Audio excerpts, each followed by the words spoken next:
All the way from Genesis to Revelation, the Bible is full of examples of how we humans have responsibility to care for every living thing on this planet,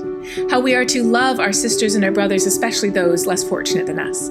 how every little aspect of God's creation, even seemingly the most insignificant part of it, has value and worth in His eyes, and about how we have been given a tremendous gift to care for by God.